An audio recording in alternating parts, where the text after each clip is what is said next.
It's an order of the court to show cause. She has now willfully not appeared. Ms. Goodrich, do the people have a request? Your Honor, at this time, since we're here on a show cause, she's been properly served and also given an additional 15 minutes to appear. We would ask for a bench warrant to be issued. Request as a bond. No bond. I think given the willfulness of the behavior, we'll set bond at arraignment. So I'll issue a warrant for Ms. Bridgman's arrest for her contempt for non-appearance today with no bond to be pre-posted. All right. Thank you.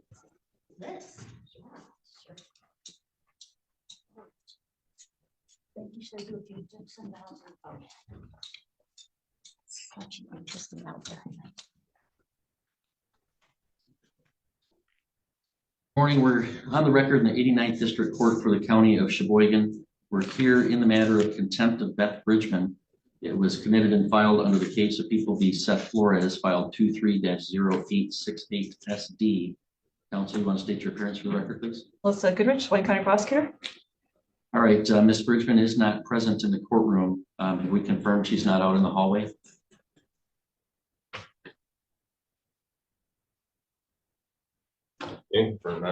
Okay, she's not out in the hallway. Ms. Bridgman was, the court issued a order to show cause why she should not be held in contempt for the unauthorized practice of law and also preventing defendant Flores from meeting with his attorney before his arraignment. I do see in the file a proof of service that she has been served with that, and in fact also in the file where Ms. Bridgman has returned the show cause cut into pieces with red writing on it stating your offer to contract is not accepted. So she apparently this was received today by the court. So she's been to the courthouse this morning to deliver this. Is not present for her show cause.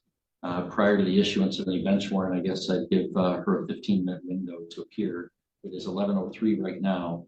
We'll go off the record and recess until 11:15 and reconvene. If she does appear sooner, just let me know and we can reconvene at that time. We'll be in recess till 11:15.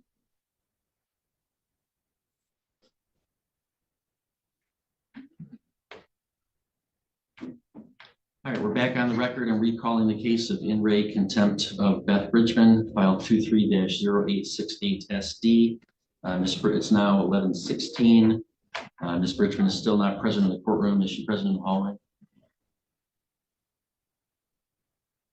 Not present. Okay, she's not present. This appears to be a willful non-appearance due to the fact that she's returned the show cause affidavit and the order with it cut into pieces with the red lettering. Your offer to contract is not accepted. Of course, it's not an offer, it's an order of the court to show cause. She has now willfully not appeared.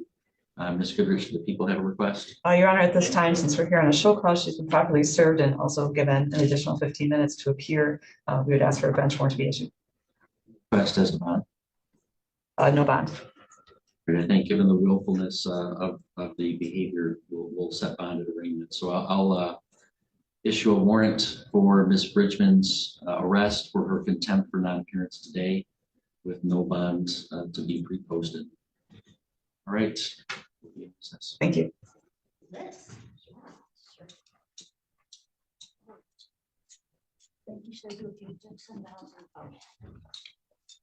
Such an interesting out there.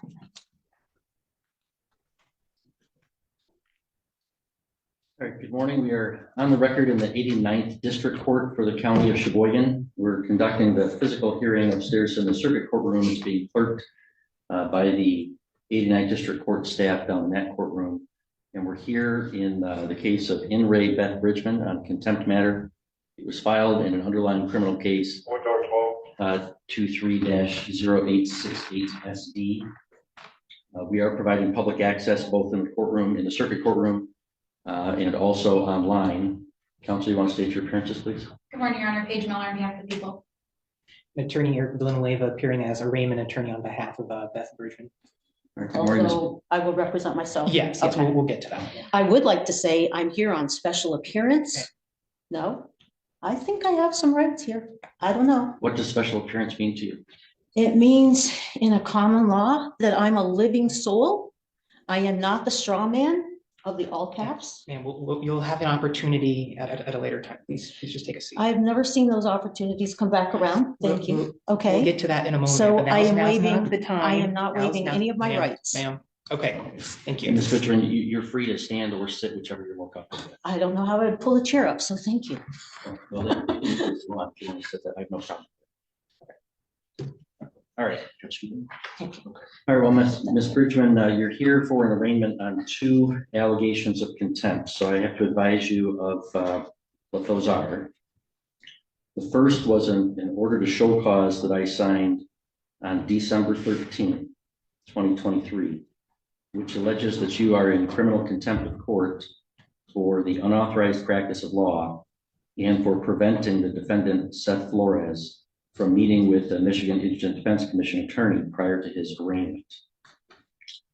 We scheduled that for a show cause hearing on December 20th.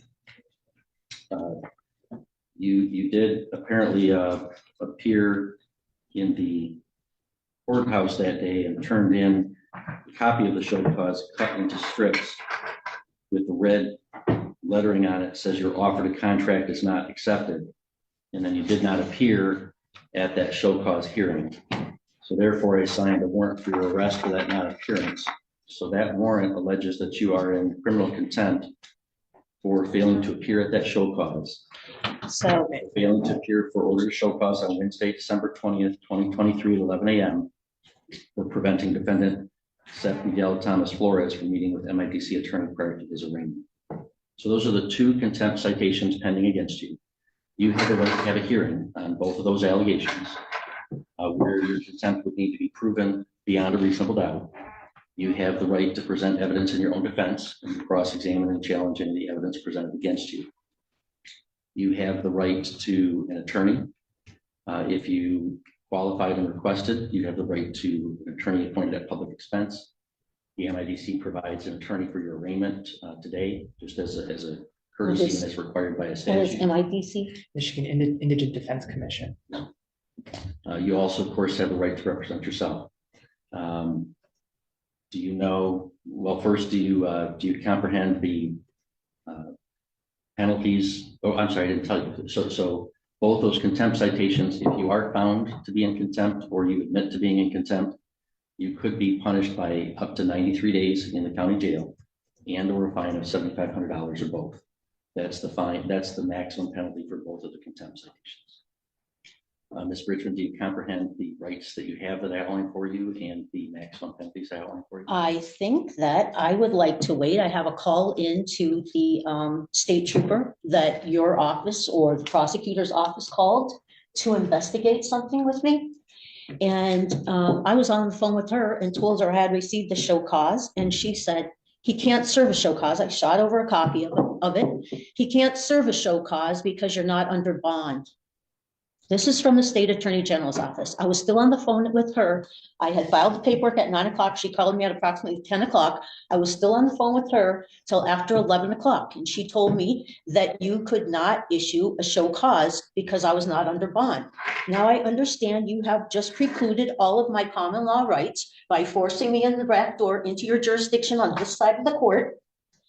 And I know that this is not what was on the original document in its entirety. So you have amped up the charges based on the fact that I failed to appear, but I believed she was going to let you know. She was collecting information from me for you. Ma'am, Now, did you just understand what the judge asked you regarding those 2 charges? Did you just understand that I think there's a bigger overriding issue? Thank you. Hang on. Thank I'm you. not going to have this. I'm going to fire him, actually, so thank you very much, because I will represent myself.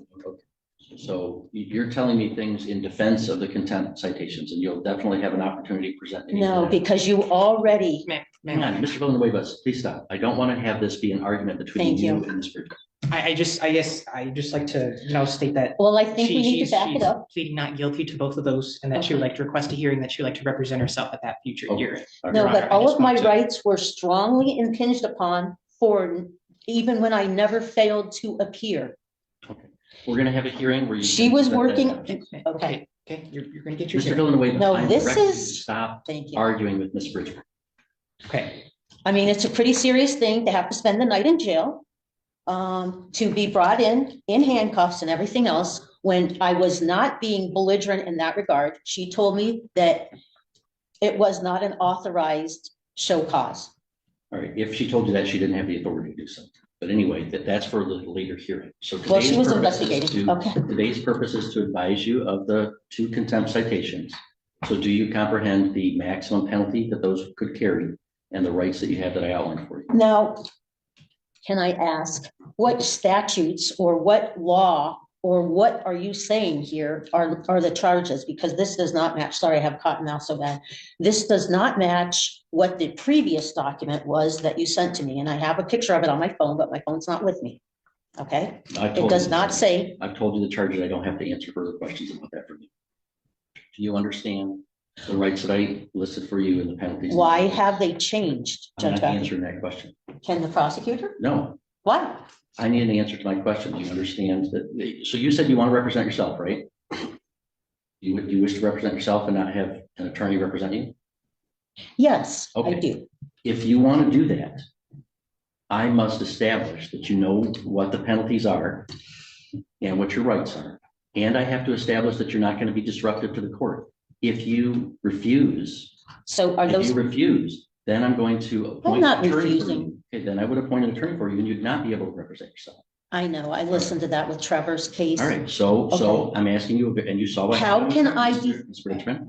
So I first have to make sure you know what the maximum penalties are and what your rights are. Do you not? Those maximal penalties are based on the charges, and I'm wondering how you arrived at a change in the charges. I'm not answering that question. You know that you could face up to 93 days in jail and over $7,500 fine. You understand that? Up to that. Okay, but I don't even understand what the charges are. Okay. And do you have any questions for me about any of the rights that I listed that you have to have an attorney and have a hearing and present evidence? Do you have any questions about any of those rights? I have a whole question about the whole context of everything today, Judge Gothier. It's really quite simple. When you have an order to show up for court and you turn in a cut up piece of paper of it to say you're refusing to attend, that this is what happens next. That's pretty simple. Oh, did that offend you? No, it did not offend me. It was a contempt of court. It's a It's not common law about thing. anybody's personal feelings. It's about the authority of the court to compel appearances. You did not appear. So I do believe, based upon your answers, that you do understand the maximum penalties that you face and the rights that you have. So, Ms. Bridgman, Mr. Villanueva indicated that you wish to plead not guilty to those charges of contempt. I gather from your comments that you would agree that you're not pleading guilty. Correct. That's correct. Okay. All right. So we'll enter a not guilty plea on your behalf to both contempt citations. We'll schedule this for a hearing where the prosecutor will present evidence, and you can present evidence in your defense. If you want to have an officer come testify on your behalf, you can certainly do so. I would like to request a trial by jury. There is no right to trial by jury in a contempt matter. So Oh. that request would be denied. Okay, so then there's no chance to understand what you're charging me with prior to this hearing. I've told you what you charged. I can read it again if you want. I don't see where there's a code or a statute or any law that I have actually violated here. Well, that's not required to be on a contempt citation. I've told you what the allegations are. If you want me to read them to you again, I will. I'm not Okay, gonna argue and with you about what And they the are. contempt charges that you're saying have changed from the first time. No, there are two. One is the contempt for unauthorized practice of law and preventing Mr. Flores from meeting with his MIDC attorney prior to his arraignment. The second one is for failing to appear for the show cause hearing on that contempt. So I only show one now. What is Okay. what one you have? And this is preventing, and how did you arrive at this at a later date than to issue a bench warrant? Mr. Villanueva? There's 2 items check marked here. This is after the fact, so then you added a different charge than the previous one about the same date. Ma'am, he read 2 charges. There's 2 charges marked here. Excuse me. I probably have more degrees than you do, All right, okay? all right. Now, I'm gonna find that, please, Judge Gothier. sure, go ahead. Thank you. Okay. So the first one was that I was practicing law. That was the first one. That's the show cause that you say I failed to appear for. No, it was contempt for unauthorized practice of law and preventing defendant Flores from meeting with MIDC attorney prior to his arraignment. That was on the original. No, I have a picture of the original one. This is why I'm not sure. Do you have a copy of that show cause in front of you right now or no? This one, Would Your Honor like to see what she has But- here? I just. So if okay, you don't so how do I defend? Hang on. If you do not have in front of you right now a copy of the first show cause, I'm happy to provide a copy to you. So how did you arrive at a second show cause? Because you didn't show up. The second show cause is for failure. But I wasn't on bond. So both show causes are not in effect because I'm not on bond.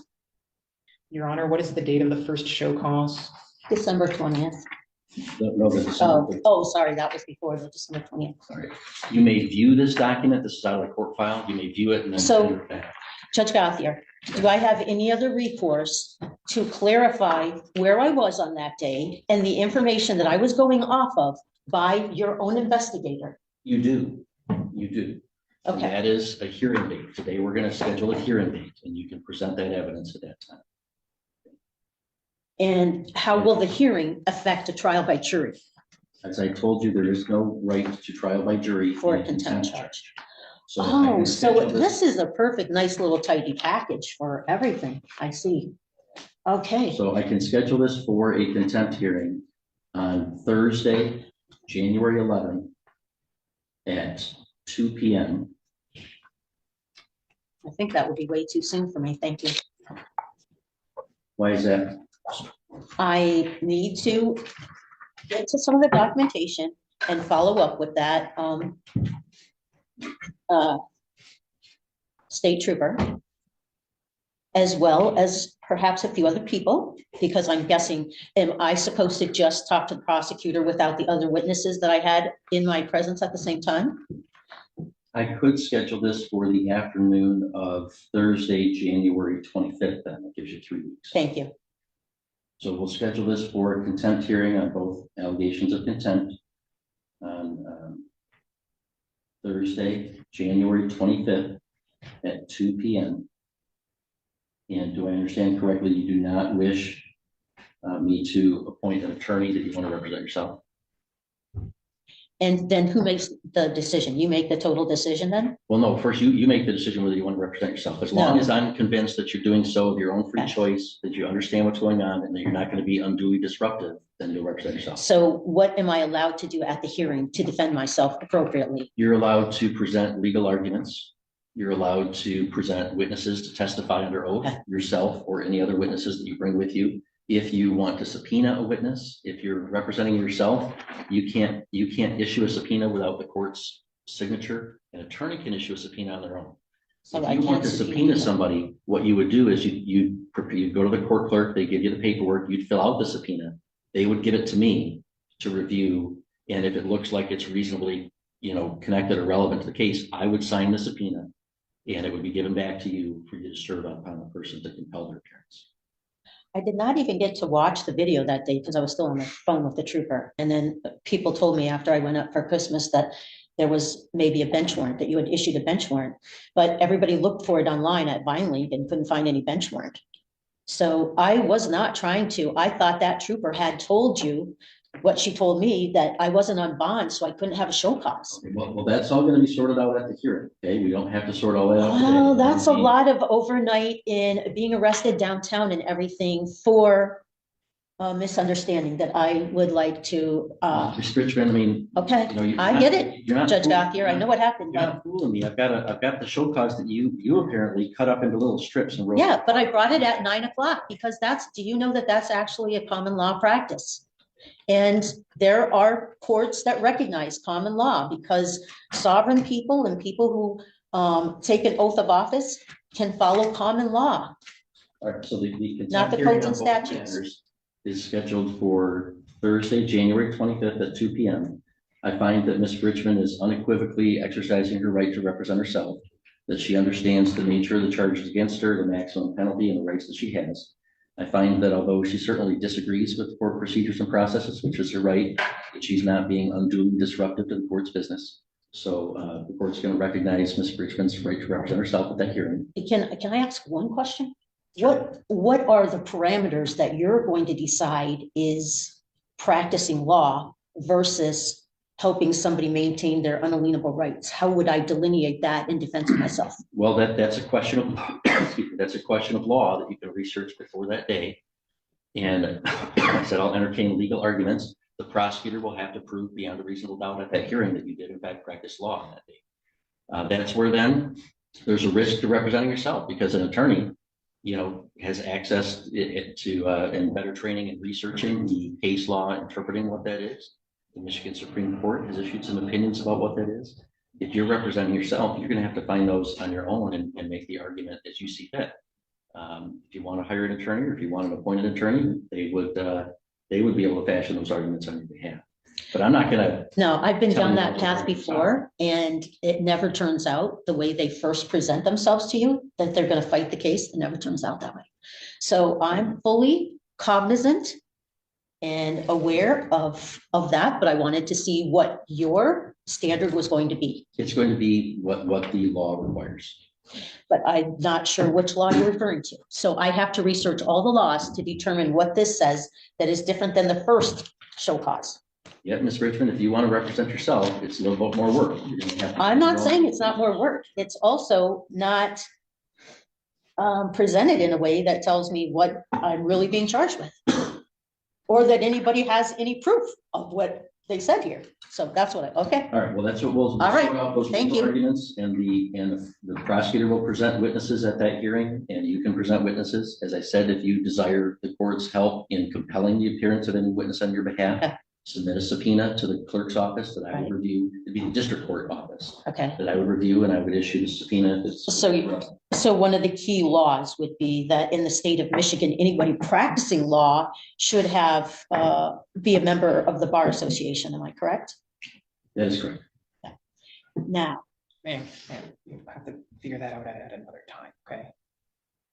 Now's not time to litigate this case. Yeah, so I have a range I of get it, charges. but I appreciate that this is very big in scope, and Michigan statutes and codes, as he says, he's compelled to follow or must obey the dictates.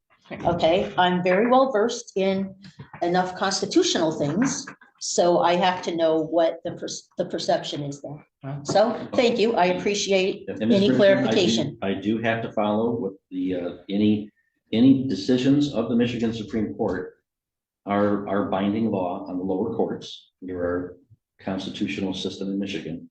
Also, any statutes that were passed by the legislature and signed by the governor are laws that this court and all citizens of the state of Michigan have to follow. So the procedure that was followed here, I could still take up in another manner, correct? I'm not sure what you mean by another manner. At the hearing, you can challenge the procedure. I was talking to your investigator. She knew what time I had a court date. Yes, absolutely. If you want to present that person to come testify about that. She's not going to come testify, I'm sure. She's downstate. She might write something. Well, that's up to you what you want to present. If you're going to represent yourself, you have to decide how you want to present your case. But I'm giving you the extra time you've asked for. So this is a major judicial review, okay, to decide if anything in our Bill of Rights actually applies to the Michigan code and statutes. You have all the rights in the Bill of Rights. I recognize all those constitutional rights. And most of what I talk about actually falls under common law because it's common that anyone could understand it. All right. That's why it's called common. You set the hearing date. Okay. We'll arraign you on the charges. I'm going to recognize that you are exercising your right to represent yourself and discharge Mr. Villanueva from any further responsibility in the matter. The only other question I have to decide is whether you should be released on your own recognizance or whether you should be required to post a bond before the next hearing. So I'm going to hear first from the prosecutor and then from you on that question. Ms. Miller. Your Honor, I would object to a PR bond in this case first because of her failure to appear on December 20th. She had notice of that hearing date as she dropped off the show cause to the court that had the date on it. Further, an underlying case that this was initially filed, she encouraged someone to not appear for their court date or to leave the court before they were arraigned. So I do have a concern about her appearance at the next trial, the next date.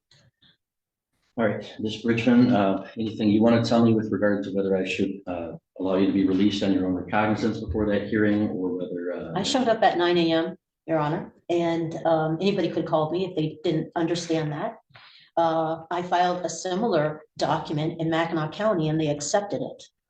Common law is a very acceptable kind of a standard if you know it and you know what you're doing.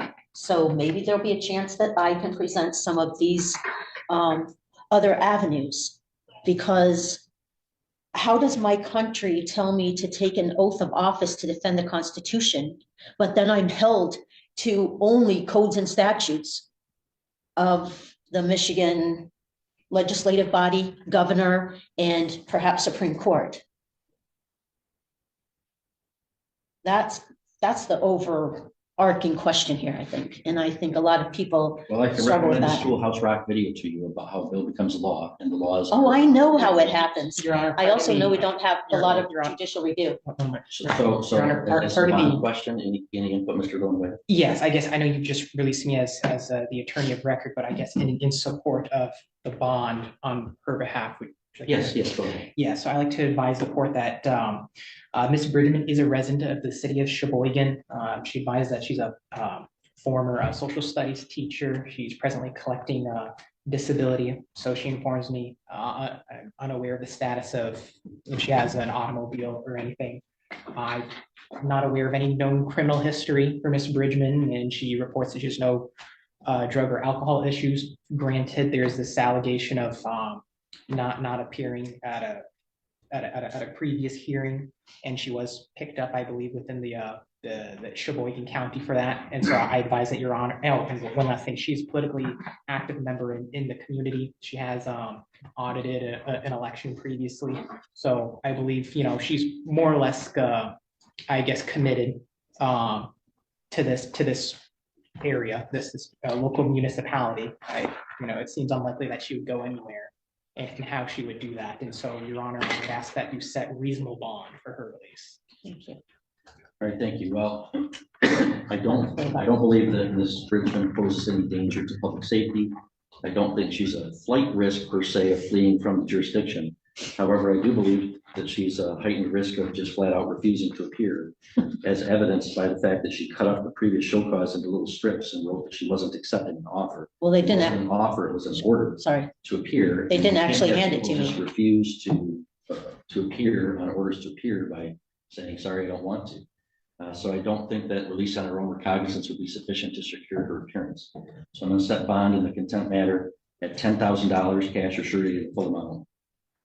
There'll be no special conditions attached to it, however, just the standard conditions, Ms. Bridgman, that you have to make sure that we know if you change we have to know your address, contact information. You can't violate any laws in the state of Michigan or any political subdivision thereof, and you must appear for all court appearances.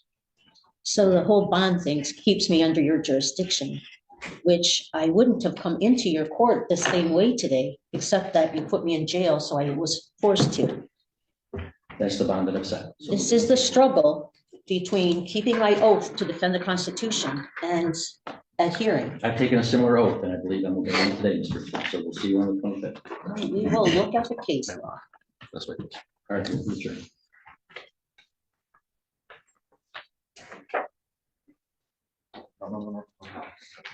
That's right. I know.